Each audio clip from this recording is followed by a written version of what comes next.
Rural శాసనసభ్యులు శ్రీ గోరంట్ల బుచ్చి చౌదరి గారిని తమ సందేశాన్ని అందించవలసింది కోరుతాం.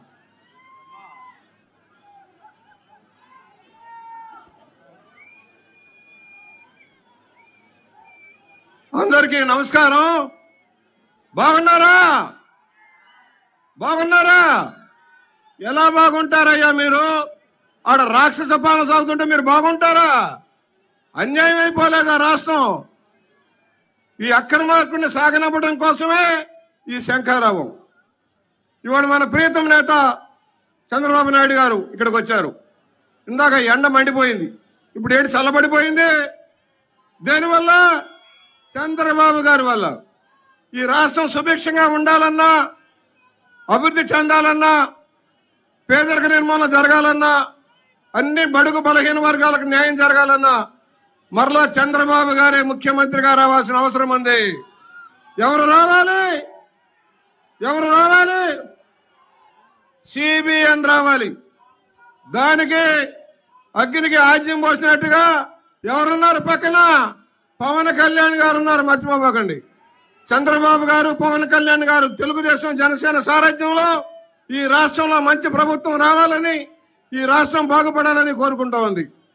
ఎక్కువసేపు నేను మాట్లాడకుండా బ్రీఫ్గా మన నియోజకవర్గానికి సంబంధించి ఎన్నెన్నో సమస్యలు, 4.5 సంవత్సరాలుగా అభివృద్ధి లేదు, కనీస సహకారం లేదు.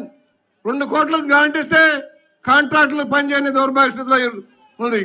జల మిషన్ ఇంటింటికి నీరు ఇవ్వాలని చంద్రబాబు గారు మొదలు పెడితే దాన్ని రద్దు చేశాడు ఈ జగన్మోహన్ రెడ్డి. ఇంటింటికి నీరు వస్తా ఉన్నాయా? పథకం అమలవుతా ఉందా? 6,200 ఇళ్ళు, డబుల్ బెడ్రూమ్ ఇళ్ళు చంద్రబాబు గారు కట్టించారు మన నియోజకవర్గంలో. పక్కనే తొర్రేళ్ళు, బొమ్మూరులో, శాటిలైట్ సిటీలో, వడ్ర కాలనీలో, ధవళేశ్వరం అనే చోట్ల ఎంతమందికి ఇళ్ళు ఇచ్చాడు? ఎందుకు ఇవ్వలేదు? ఎందుకు ఇన్ఫ్రాస్ట్రక్చర్ చేయలేదు? 36 లక్షల మందికి ఇళ్ళు ఇస్తానని దగా చేసి 4 ఎక్కేసుకోవడానికి పనికిరాని పట్టాలు ఇచ్చి కనీస ఆవాసాన్ని కల్పించిన దౌర్భాగ్య స్థితిలో ఉన్నాం మనం.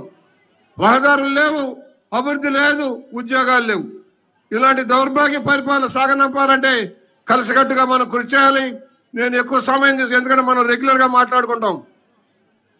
అవినీతి అక్రమాలకు కేంద్ర బిందువు అయిన ఒక ఫ్రాక్షన్ రాజకీయవేత్త, ఒక శాడిస్టు జగన్మోహన్ రెడ్డిని సాగనంపాలంటే మనందరం కలిసికట్టుగా ముందుకు సాగాలి.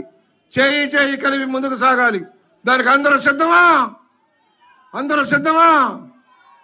వేలాదిగా తరలి వచ్చిన మా సోదరిమణులకి, సోదరులకి, వివిధ నియోజకవర్గాల పెద్దలకి, అందరికీ, కార్యకర్తలకి న్యాయం జరగాలంటే తెలుగుదేశం రావాలి, చంద్రన్న రావాలి. చంద్రన్నకి మన మద్దతు ఇద్దామా? చంద్రన్నకి మన మద్దతు. ఇప్పుడు ఆంధ్ర రాష్ట్ర భవిష్యత్తుని తీర్చిదిద్దగలిగిన, రాబోయే రోజుల్లో రాష్ట్ర ప్రగతికి పునాదులు వేయడమే కాదు, రాష్ట్రాన్ని సుసంపన్నం చేయడం కోసం అహర్నిశం తప్పించి తన ఆరోగ్యాన్ని, తన వయసుని కూడా లెక్క పెట్టకుండా రాత్రింబవళ్ళు కష్టపడి దూరదృష్టితో, విజన్తో ముందుకు సాగుతున్న చంద్రబాబు గారు ఈ రోజున మన ముందుకు వచ్చారు. ఆయన కడే కష్టంలో మనం 10వ వంతైనా పడదాం. ప్రతి ఒక్కరూ 10వ వంతైనా కష్టపడదాం. తిరిగి మంచి ప్రభుత్వాన్ని ఏర్పాటు చేసుకుందాం, రాష్ట్రాన్ని బాగు చేసుకుందాం అని కోరుతూ, దూరదృష్టి కలిగి విజనరీ చంద్రబాబు నాయుడు గారిని ప్రసంగించవలసిందిగా కోరుకుంటా ఉన్నాను. నమస్కారం అందరికీ.